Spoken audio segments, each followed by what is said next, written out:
Hey guys, it's Maxie here and welcome to another edition of TEW 2016 with the WWE and a mod in 2003, aftermath of WrestleMania 19 heading towards Backlash this Sunday.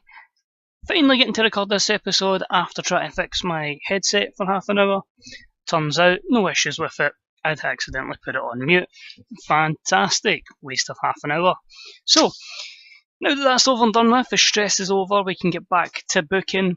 We've got, as I say, Backlash coming up, so I'm hoping this show really puts together the card for the Raw side of things, and then the second half of the show, of course, we'll have Smackdown, which will obviously give that side of the card, and then we head into the pay-per-view in our next video.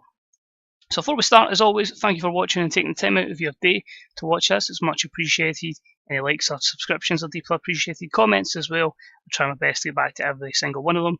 Remember, you can follow me as well on Twitter at 21Maxwell. And of course, check out the Grey Dog Software forums. Plenty of mods there, plenty of other bookers there, whether it be visual or written diaries. And of course, the Fantasy Bookers subreddit on the good old Reddit. So, now that that's taken care of, let's crack on to the show. We have a sold out 15,000 attendance at the home of the Cleveland Cavaliers, the Quicken Loans Arena in Cleveland, Ohio.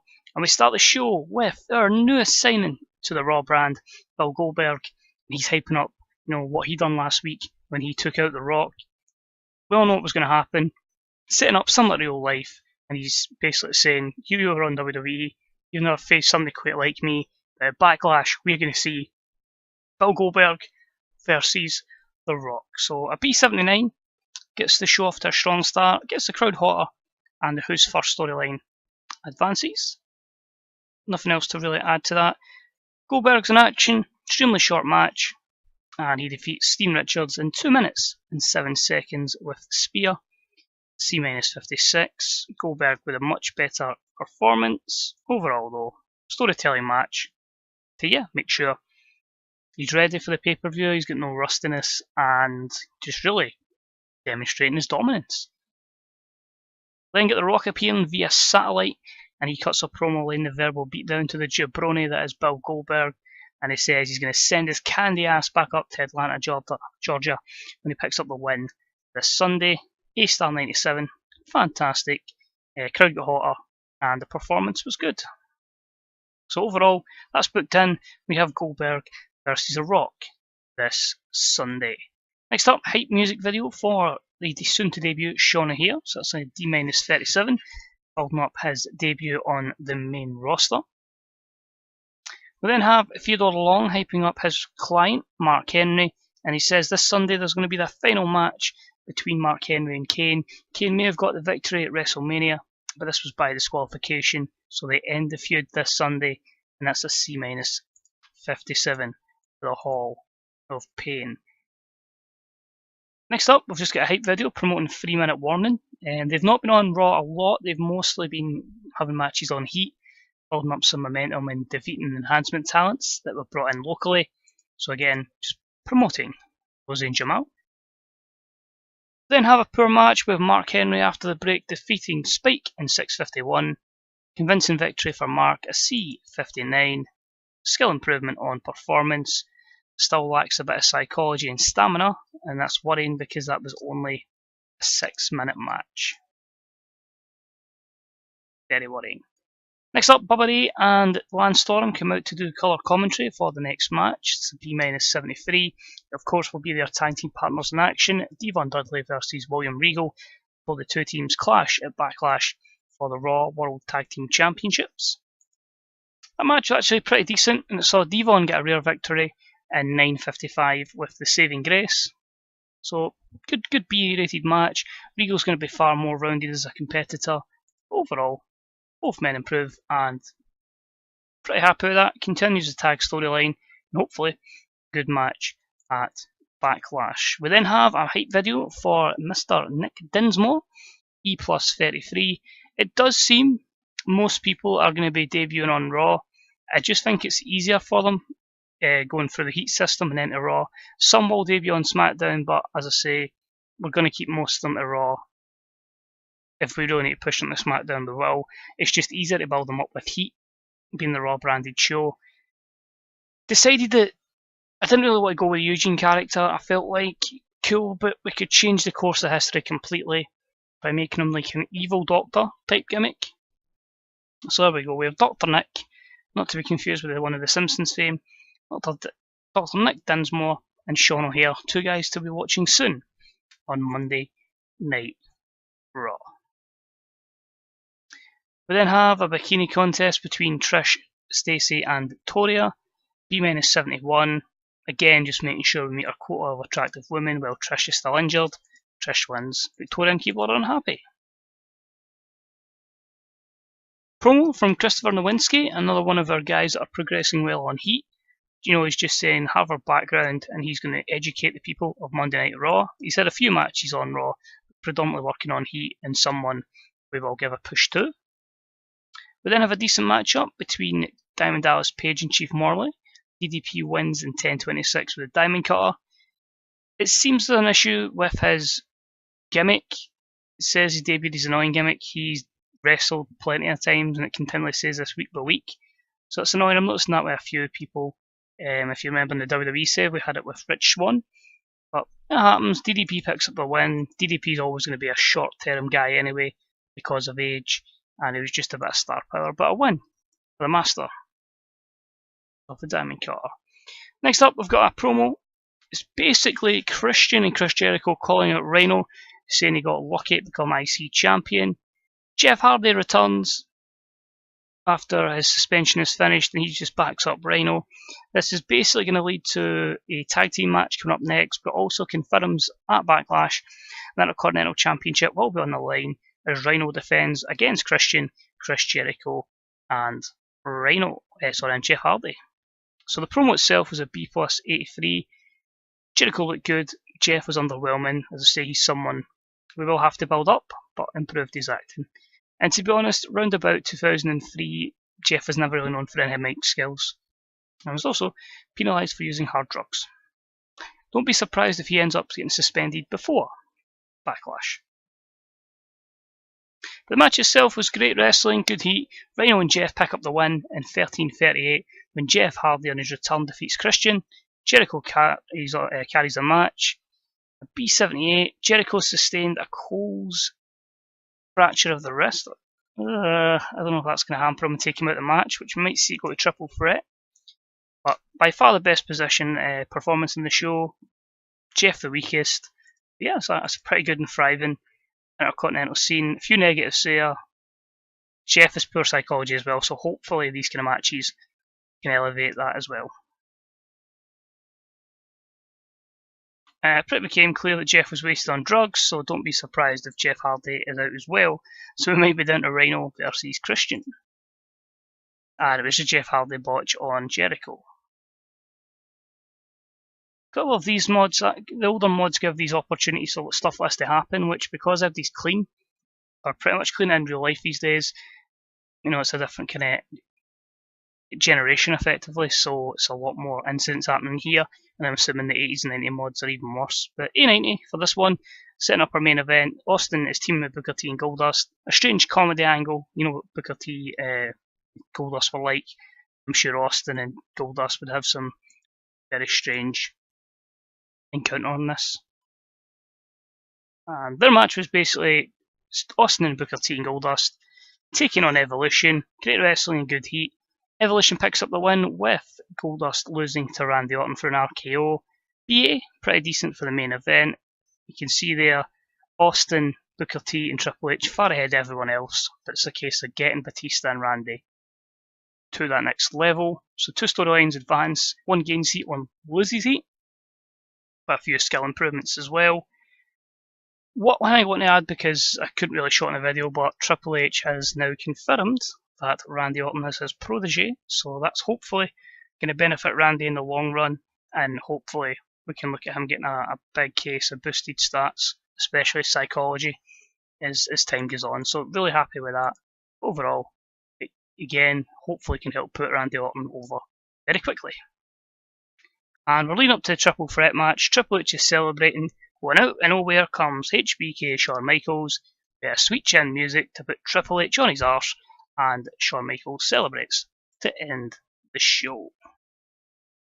So overall, very successful show, a B+85, increasing our popularity in 20 regions, and puts the Raw brand in a very good position going into Backlash. So at least now we're looking at Triple H, Shawn Michaels and Stone Cold Steve Austin for the WWE World Heavyweight Championship, Goldberg versus The Rock. At the moment it's Rhino, Christian, Jericho and Jeff Hardy for the Intercontinental Championship, subject to leaving this page. Kane versus Mark Henry.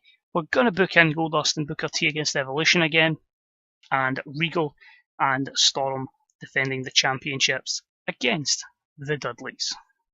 Because I feel Goldust and Booker T, we can touch on that, and then at one point the split happens, Booker T gets back up the card.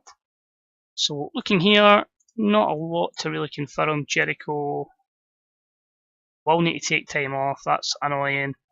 And Luna Vachon is gone. We just felt like she'd done her, she served her purpose. You look at her match history, 2 wins, 3 losses, but really, with her obviously not having the looks that the mod wants, she's only 48 sex appeal, 41 years of age, I felt like it was best to part ways. So Johnny Stamboli, one of the FBI, he gets a 75% wage rise, and Jeff Hardy, wasted on drugs, rehab, bye Jeff. So that'll be him out of Backlash. So we're down to Rhino versus Christian. I'm assuming the Jericho injury will be too long.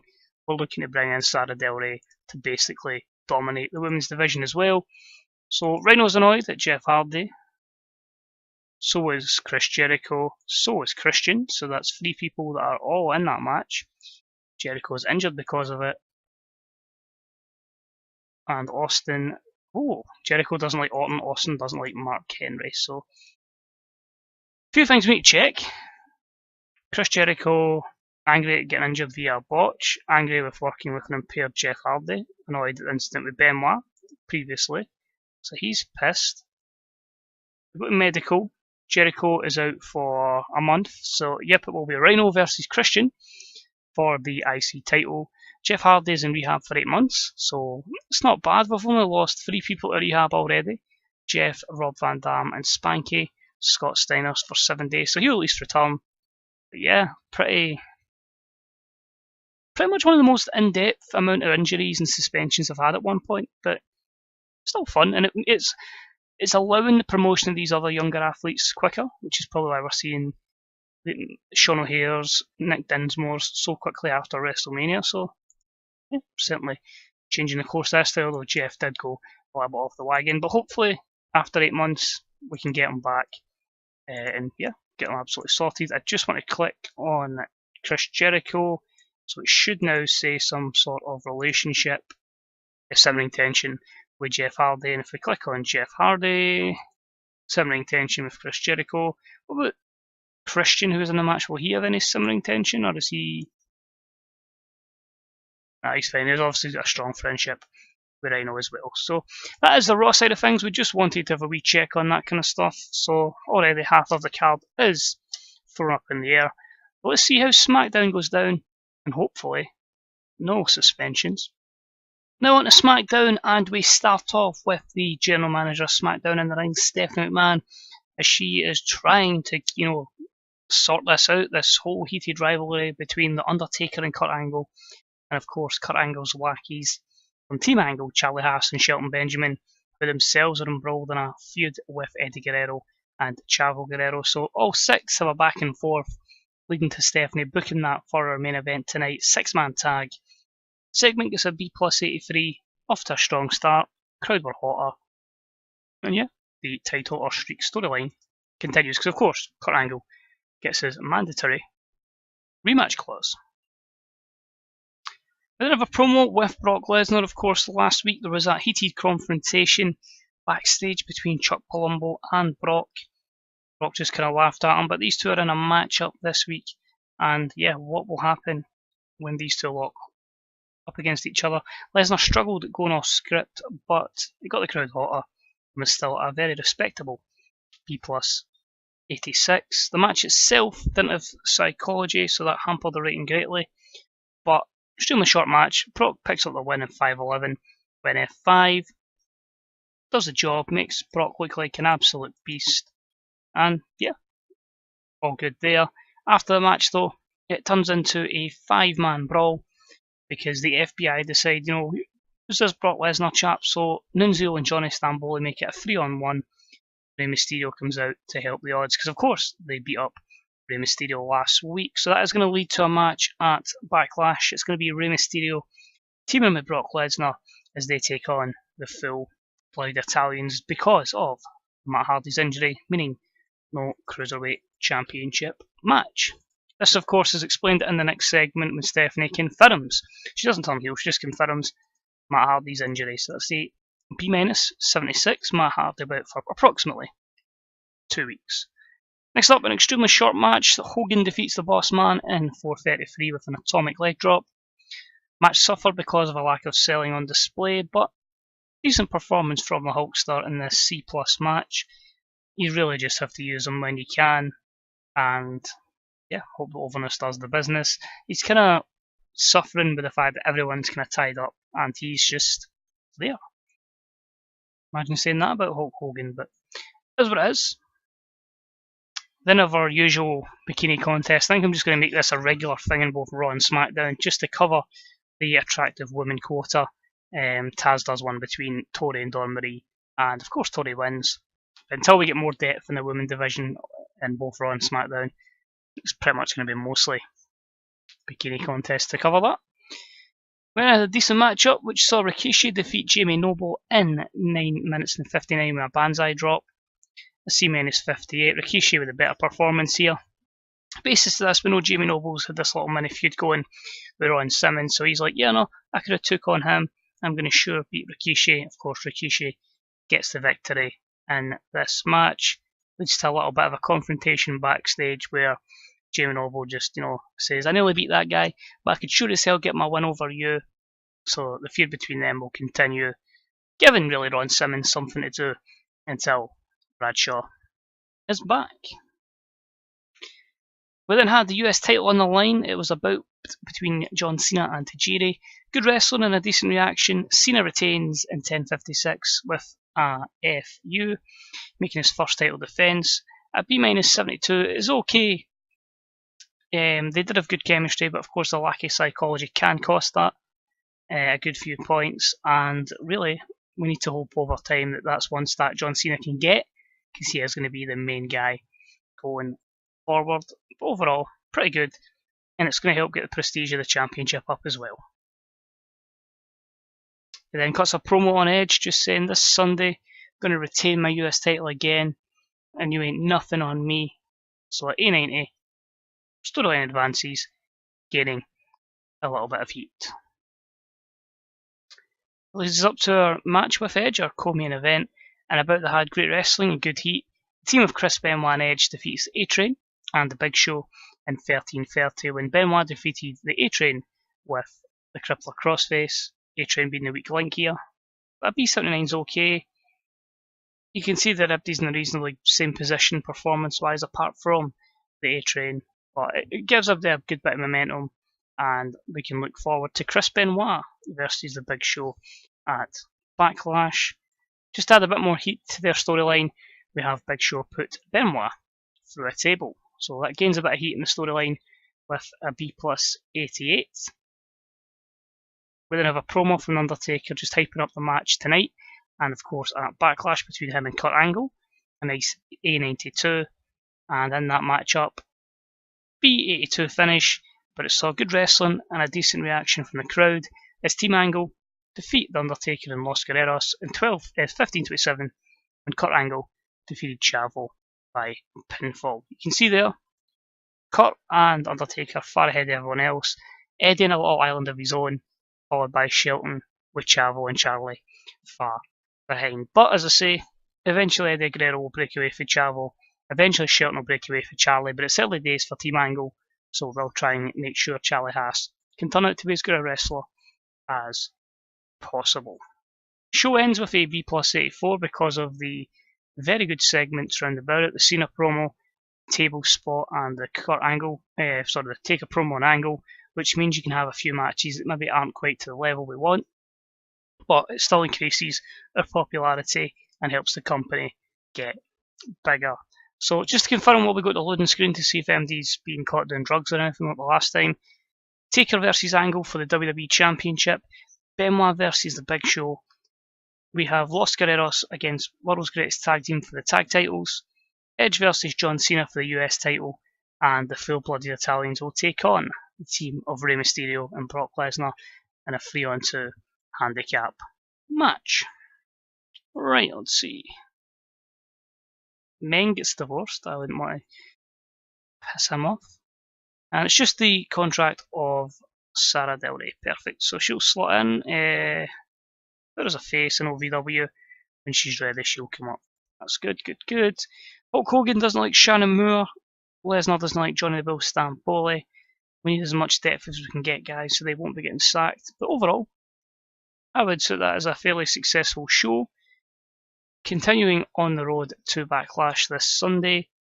Size-wise, decent position. And yeah, we'll see how this goes down. As I say, we've mostly had big pay-per-views so far with the Rumble, WrestleMania, No Way Out being the exception. But it's up to us to carry a good Backlash before we then head into Judgment Day and Insurrection, and then Vengeance and SummerSlam. So looking forward to doing that. You know, a pay-per-view. We'll probably hold Insurrection in the UK similar to real life. And I'm overly pretty happy with how it's going. I think it's a solid card for the pay-per-view. A lot of rematches, admittedly, but then we can start to branch out, bringing in the likes of Dr. Nick Dinsmore and Sean O'Hare and more down the line. So cheers for watching, guys. Much appreciated. If you want to leave any predictions for the pay-per-view in the comment section as well, but deeply appreciated. We'll see if you can get the most out of that. At this moment in time, the only one I could really say, there's maybe one or two that I've got a definite winner by now. Any match could go anyway, could change at the last minute, just pending how I feel. But cheers for watching, much appreciated. Enjoy the rest of your day, and hopefully see you next week for WWE Backlash 2003. Take it easy. Bye bye.